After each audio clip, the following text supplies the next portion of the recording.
Dear students, आज अपन बात कर रहे हैं व्यवसाय क्रय। व्यवसाय क्रय नाम का जो चैप्टर है आपकी बुक में, व्यवसाय क्रय यानी एक्विजिशन ऑफ बिजनेस।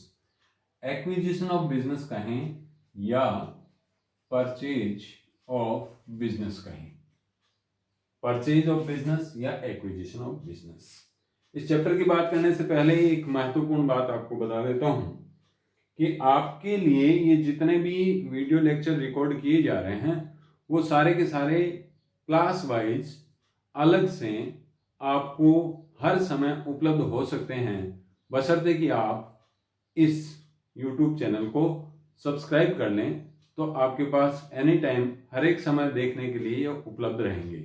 इसलिए याद रखें और इस चैनल को सब्सक्राइब जरूर करें। व्यवसाय क्रय का सबसे पहले मीनिंग की बात करते हैं कि व्यवसाय क्रय का अर्थ क्या होता है, मीनिंग क्या होता है।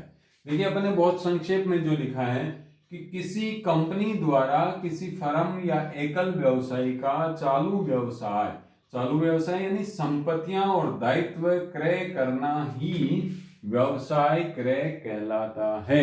ठीक है, बहुत संक्षेप में लिखा है। अब जो महत्वपूर्ण बात है जिसकी तरफ हमें ध्यान देना है वो है किसी कंपनी द्वारा, यानी क्रेता कौन होगा, हमेशा खरीदने वाला हमेशा कौन होगा, कंपनी होगी। किसी फर्म या एकल व्यवसायी का चालू व्यवसाय, अर्थात विक्रेता कौन होगा, विक्रेता फर्म हो सकती है, विक्रेता एकल व्यवसायी हो सकता है, अथवा विक्रेता कोई भी हो सकता है, लेकिन ये क्रेता हमेशा कौन होगा, क्रेता हमेशा कंपनी होगी।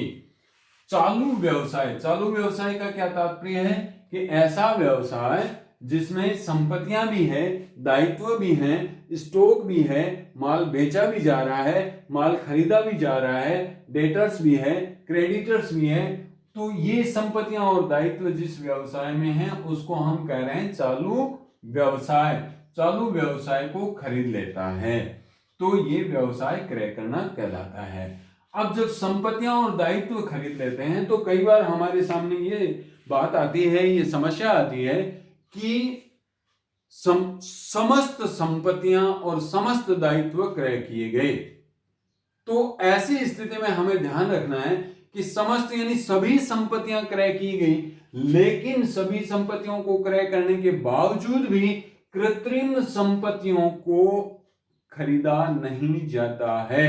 कृत्रिम संपत्तियां केवल बैलेंस शीट में संपत्ति के रूप में दिखाई हुई है, वास्तव में वो चूंकि संपत्ति नहीं है, इसलिए इनको कृत्रिम संपत्ति कह रहे हैं और इसीलिए इनको कभी भी खरीदा नहीं जाता है। अब कृत्रिम संपत्तियां अपन जानते हैं कौन कौन सी कृत्रिम संपत्तियां हैं, जैसे preliminary expenses, discount on issue of debenture, इस तरीके के जो खर्चे हैं या जो बहुत पूंजीगत प्रकार की हानियां हैं, बड़ी राशि की हानियां हैं, और हानि होने के कारण से, खर्चा होने के कारण से जिनका डेबिट बैलेंस है, और डेबिट बैलेंस होने के कारण से जिनको बैलेंस शीट के एसेट साइड में दिखाया जाता है, किस रूप में, कृत्रिम संपत्ति के रूप में। वो संपत्ति, समस्त संपत्तियां क्रय की गई फिर भी कृत्रिम संपत्ति खरीदी नहीं जाएगी। इसी तरीके से दायित्व यानी दायित्व पक्ष, बैलेंस शीट का जो लायबिलिटी साइड है उस साइड की सभी दायित्व खरीद लिए गए। तो सभी दायित्व खरीदने के बाद भी स्वामी की पूंजी यानी ओनर्स कैपिटल और अवितरित लाभ यानी अनडिस्ट्रीब्यूटेड प्रॉफिट, जो प्रॉफिट एंड लॉस अकाउंट में बैलेंस के रूप में पड़े हुए हैं, संचय यानी रिजर्व, ये कभी भी नहीं खरीदा जाता है। क्या याद रखना है कि समस्त संपत्तियां खरीद ली, समस्त दायित्व खरीद लिए, लेकिन फिर भी हमें यह बात याद रखनी पड़ेगी कि समस्त संपत्तियां खरीदने के बाद भी कृत्रिम संपत्तियां, स्वामी की पूंजी, अवितरित लाभ, संचय आदि नहीं यानी कभी भी क्रय नहीं किए जाते हैं। ठीक है, ये हमने व्यापार क्रय या व्यवसाय क्रय का मीनिंग समझा है। अब बात करते हैं, जब भी व्यवसाय क्रय की बात आती है तो एक महत्वपूर्ण टर्म है पीसी यानी P फॉर परचेज और C for consideration. P for purchase और C फॉर कंसीडरेशन। परचेज यानी क्रय और कंसीडरेशन यानी प्रतिफल। पीसी का मतलब परचेज, कंसीडरेशन यानी क्रय प्रतिफल। क्या होता है ये क्रय प्रतिफल? जैसा कि इसके नाम से स्पष्ट है कि क्रय के बदले में जो प्रतिफल चुकाया जाता है, देखिए क्रय के बदले में जो प्रतिफल चुकाया जाता है उसको हम क्रय प्रतिफल कहते हैं।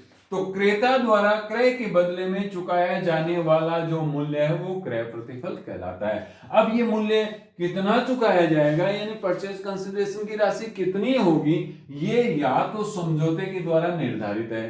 क्या निर्धारित है समझौते के द्वारा? Purchase consideration. तो परचेज कंसिडरेशन या तो समझौते के द्वारा निर्धारित होता है। समझौता किसके और किसके बीच में होगा? क्रेता और विक्रेता के बीच में समझौता होगा।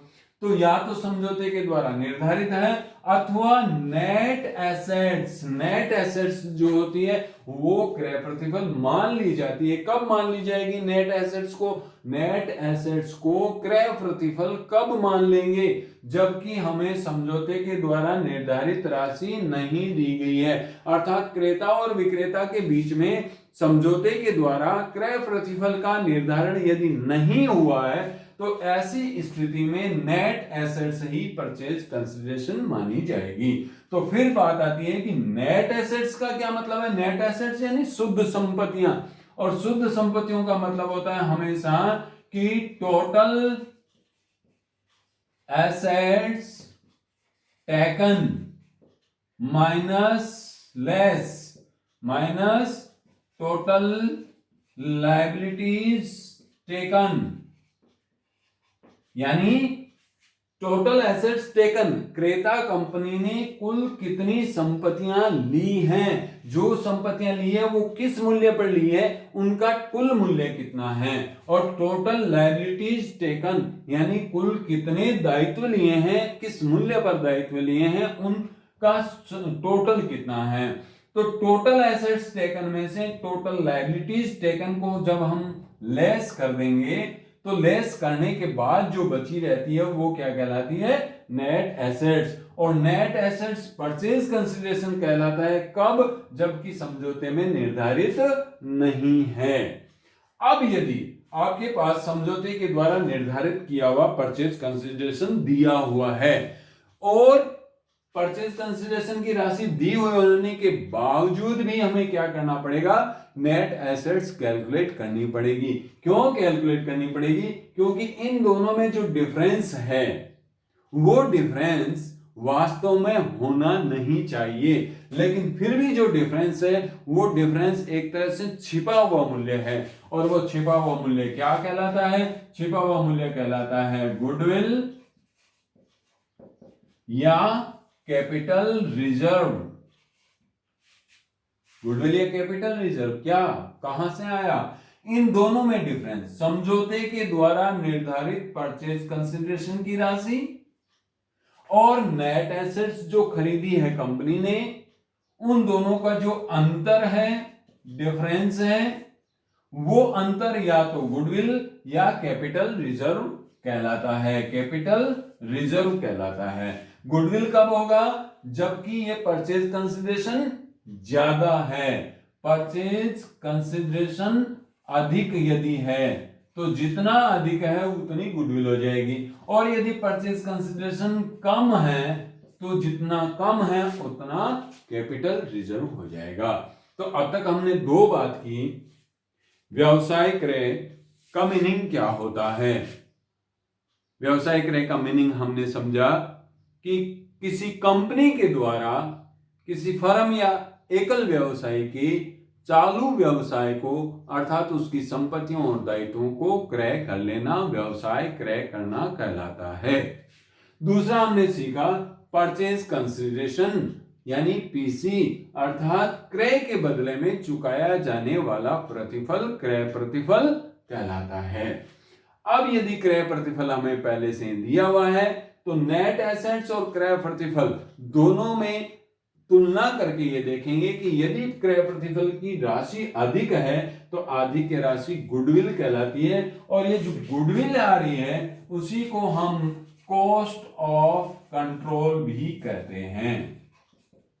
कॉस्ट ऑफ कंट्रोल, नियंत्रण की लागत, उसके व्यवसाय पर इन्होंने नियंत्रण कर लिया, तो नियंत्रण करने के लिए ज्यादा पैसा चुकाना पड़ा, वो गुडविल कहलाता है। ठीक है, अब तीसरी और महत्वपूर्ण बात है अकाउंटिंग, लेखांकन।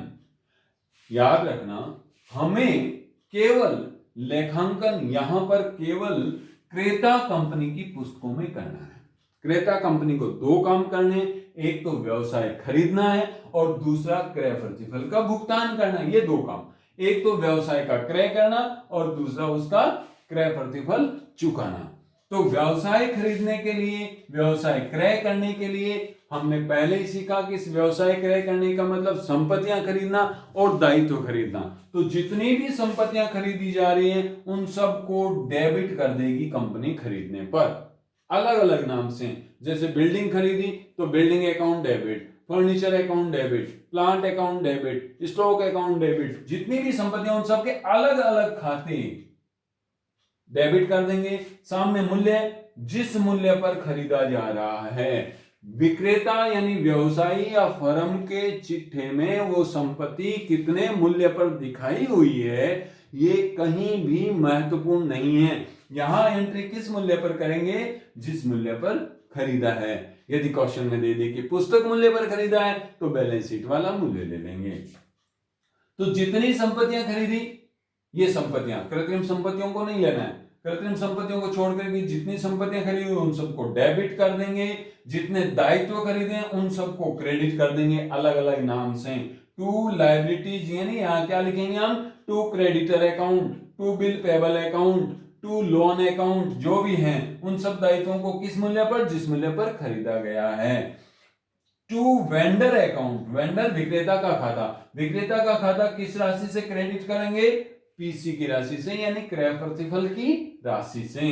अब फिर देख लीजिए कि एसेट्स अकाउंट डेबिट कर दिया, लायबिलिटीज अकाउंट हमने क्रेडिट कर दिया। इस तरीके से एसेट्स में से लायबिलिटीज घट गई तो रहेगी नेट एसेट्स। अब ये नेट एसेट्स की तुलना वेंडर यानी परचेज कंसिडरेशन से करने पर जो अंतर आ रहा है, जो डिफरेंस आ रहा है, यानी इस एंट्री में जो डिफरेंस आ रहा है, डेबिट कितना हुआ, क्रेडिट कितना हुआ, इस एंट्री में जो डिफरेंस आ रहा है, यदि डेबिट में ज्यादा है राशि और क्रेडिट में कम पड़ रहा है तो कमी की राशि कैपिटल रिजर्व के नाम से यहां क्रेडिट कर देंगे, यहां लिख देंगे टू कैपिटल रिजर्व।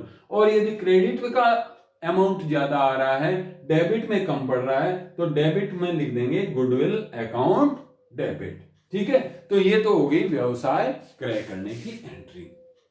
दूसरी और अंतिम एंट्री क्या करनी होती है व्यवसाय क्रय के संबंध में, इस क्रय प्रतिफल को चुकाने की। तो चुकाने के लिए हम बहुत पहले से जानते हैं कि जिसको दे रहे हैं यानी जो पाने वाला है उसको डेबिट कर देंगे, यानी वेंडर अकाउंट डेबिट। दूसरी बात कि पहली एंट्री में हम वेंडर के अकाउंट को देखिए क्रेडिट कर चुके हैं, तो अब इसको भुगतान करना है, यानी इसका खाता बंद करना है, इसलिए इसको क्या कर दिया हमने, डेबिट कर दिया।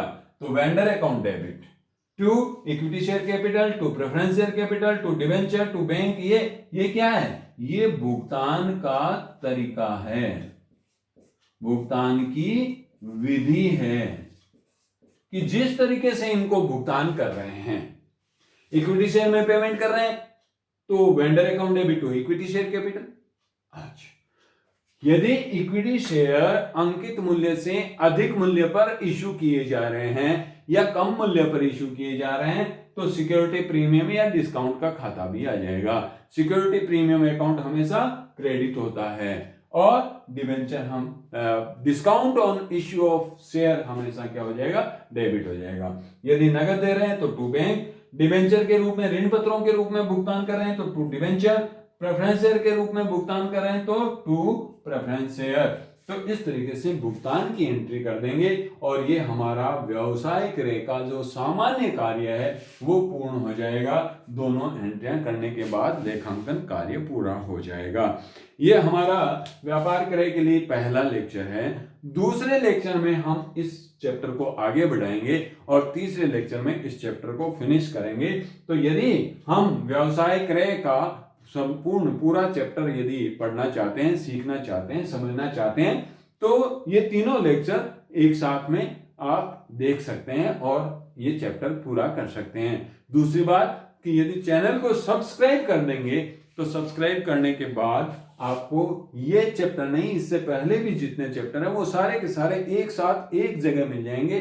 तो हमारे रिवीजन के लिए, परीक्षा से पहले पढ़ने के लिए, और जब भी हम दोबारा इसको रिवाइज करना चाहें कॉर्पोरेट अकाउंटिंग को, तो रिवीजन करने के लिए हमारे पास ये सारा मैटर एक जगह उपलब्ध हो जाएगा। आज के लिए इतना ही। धन्यवाद। मिलते हैं अगले लेक्चर में। थैंक्स।